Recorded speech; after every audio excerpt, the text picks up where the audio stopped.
అండి. ఆహా అద్భుత వంటలు యూట్యూబ్ ఛానల్కి స్వాగతం సుస్వాగతం. ఎలా ఉన్నారు? బాగున్నారని అనుకుంటూ బాగుండాలని కోరుకుంటున్నాను. నేనైతే చాలా బాగున్నాను. సో ఎర్లీ మార్నింగ్ అనమాట. ఇప్పుడు 7 అయింది టైము. నేనైతే టిఫిన్ రెడీ చేద్దామని, సో టిఫిన్ కోసం అనమాట. ఇది చూసారా, అనిపిస్తుందా? పెసలు. ఇవాళ టిఫిన్ పెసరట్టు చేద్దామని పెసలు నానబెట్టాను. 2 కప్పుల పెసలకి 1 కప్పు బియ్యం వేసేసాను. ఆ విధంగా నానబెట్టేసుకున్నాను. రాత్రి అంతా నానబెట్టుకున్నాను. ఇప్పుడు ఒకసారి కడిగేసి మిక్సీ పట్టేసుకుందాం. దోసల పిండి తెలుసు కదా మీకు, ఆ టెక్స్చర్లో ఉంటే సరిపోతుంది. ఓకేనా? అల్లం చట్నీ కూడా చేస్తాను. ఎర్లీ మార్నింగ్ కదా, కొంచెం లైటింగ్ అది ఇలా ఉందన్నమాట. ఎప్పట్లానే యథావిధిగా పల్లీ చట్నీకి అయితే పెట్టేసుకున్నాను. మద్యం మిలువులు కనిపిస్తున్నాయి కదా, మినపగుళ్ళు, అవి జస్ట్ కలిసిపోయినాయి అనమాట. ఇంకా నేను ఏరకుండా అలానే ఉంచేసాను, పచ్చడే కదా అని. సో పల్లీ పచ్చడి అయితే చేసేసుకుంటాను. తర్వాత అల్లం పచ్చడికి కావాల్సినవి ఎలా చేయాలి అనేది చూపిస్తాను. పదార్థాలు చూడండి. చింతపండుని వేడి నీళ్ళలో నానబెట్టాను. వేడి నీళ్ళు అయితేనే మనకి పచ్చడి నిల్వ ఉంటుంది. మనం ఎంత పచ్చడి చేసుకున్నా వారం రోజులు ఉండాలి. 2 వారాలన్నా ఉండాలి కదా. పచ్చడి చేస్తే ఏమో ఉంటే 2 వారాలు ఉండాల్సిందే ఖచ్చితంగా. 2 వారాలు నిల్వ ఉండాలి అంటే వేడి నీళ్ళు, చన్నీళ్ళు తగలనివ్వకూడదు, వేడి నీళ్ళు. ఓకేనా? వేడి నీళ్ళల్లో చింతపండు నానబెట్టుకున్నాను. ఇన్ని ధనియాలు తీసుకున్నాను, ఇంత ఎండుమిర్చి, గుప్పుడు అల్లం, మనకి అలాగే గుప్పుడు చింతపండు అన్నట్టు అట్లా తీసుకున్నా. చింతపండు ఏమి ఎక్కువ పట్టదు, కాస్త తక్కువ వేసుకోవాలి. ఇకపోతే జీలకర్ర, కొంచెం మెంతులు. చింతపండు కదా కాబట్టి కొంచెం మెంతులు కాంబినేషన్ అయితే బాగుంటుంది, ఫ్లేవర్ బాగుంటుంది. సో బెల్లం అయితే ఇంత ఇవన్నమాట. ఇప్పుడు ఈ అల్లాన్ని చిన్న చిన్న ముక్కలు కోసేసుకుని ఆయిల్లో ఫ్రై చేసుకోవాలి. కాస్త పచ్చివాసన పోయే వరకు కొంచెం వేపుకుంటాను. ముందుగా ఎండుమిర్చిని వేయించేసుకుంటాను వేడి మీద, అంతే. ఆయిల్ ఏం పోయింది నేను. ఇప్పుడు ఆయిల్ పోసి తర్వాత తాలింపుకి ఆయిల్ అంటే కష్టం, ఆయిల్ ఎక్కువైపోతుంది. కాబట్టి నేను తాలింపులో మాత్రం ఆయిల్ వేస్తాను. ఇవేవి వేయించుకుంటున్నా జస్ట్ అల్లానికి ఒక స్పూన్ అన్నట్టు వేసి అల్లాన్ని వేపుతానేమో, కానీ ఇవి ధనియాలు, జీలకర్ర, ఎండుమిర్చి మాత్రం మామూలుగా వేపేస్తాను.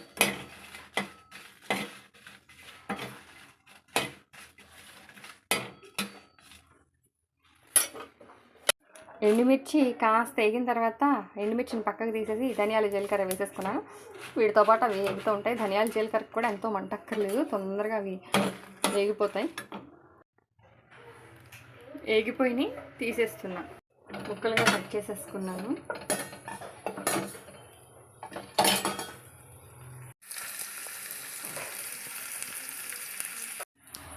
ఇలా వేగితే సరిపోతుంది, తీసేసుకోవచ్చు.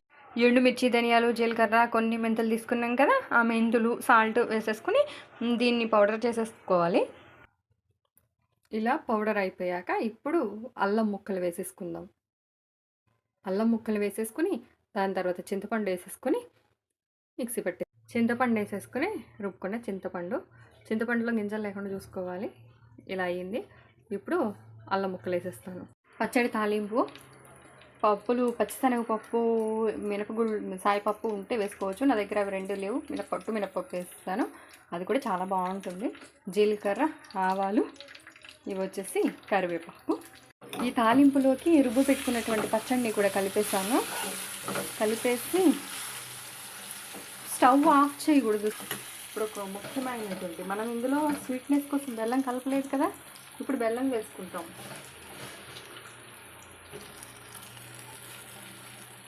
ఇంత సరిపోతుంది.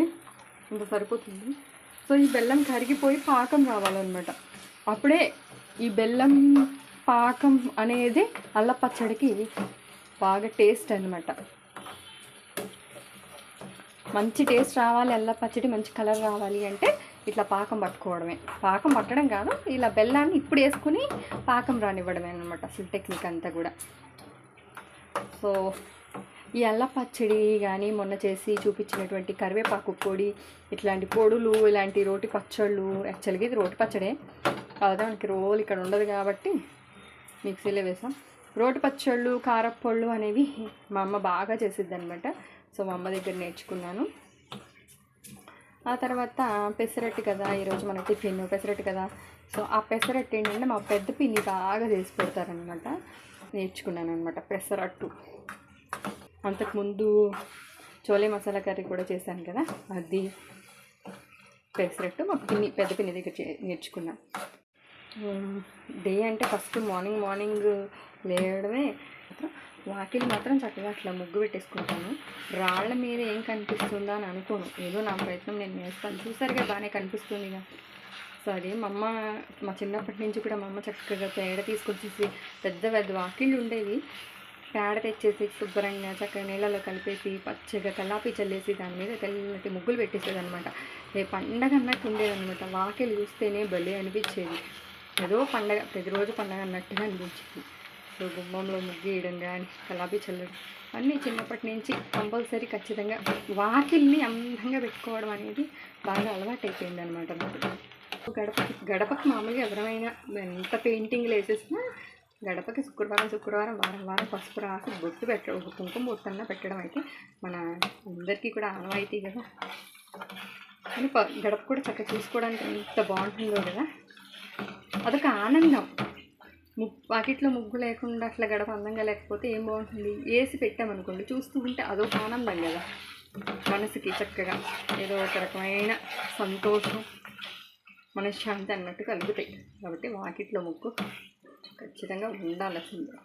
చూసారా, మనం మాట్లాడుకుంటున్న టైంలో కరిగిపోయింది. ఇప్పుడే మనం ఉప్పు చూసేసుకుని ఇప్పుడే వేసేసుకోవాలి. ఆల్రెడీ నేను ఉప్పు వేసాను, ఇంకేమన్నా పట్టేది ఉంటే ఇప్పుడు పడుతుందో లేదో చూసేసుకోవాలి. సో కలర్ చూసారు కదా, కలర్ కూడా బాగుంది. ఇందులో ఇలా కనిపిస్తుంది కానీ ఎలా కనిపిస్తుంది,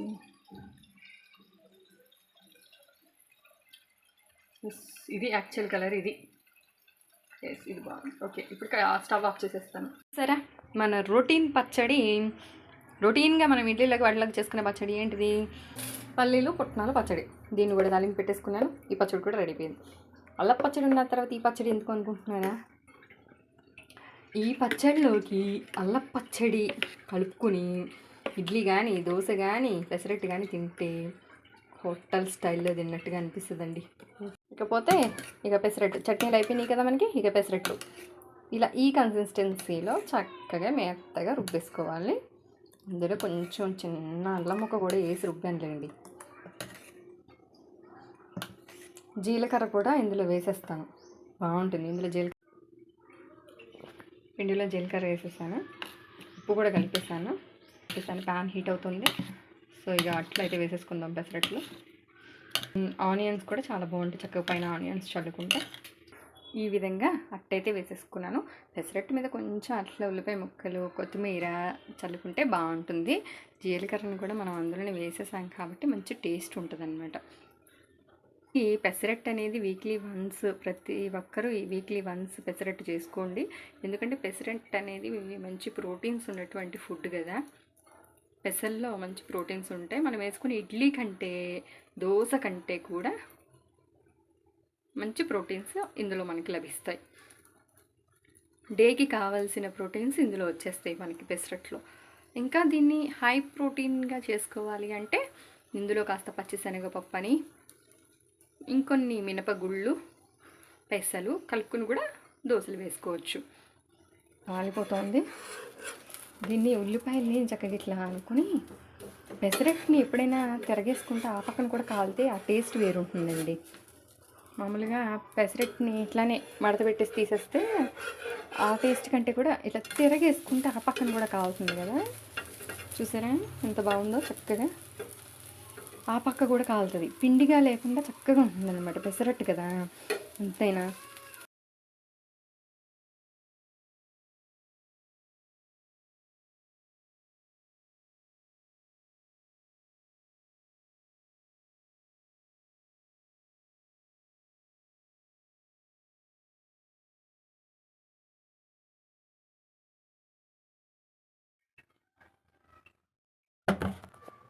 సో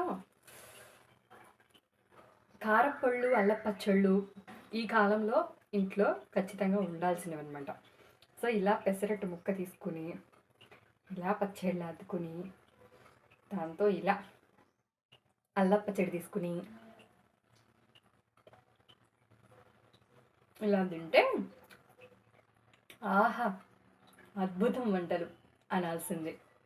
మరి మీరు కూడా చేసుకుని మీరు తినండి. ఓకేనా?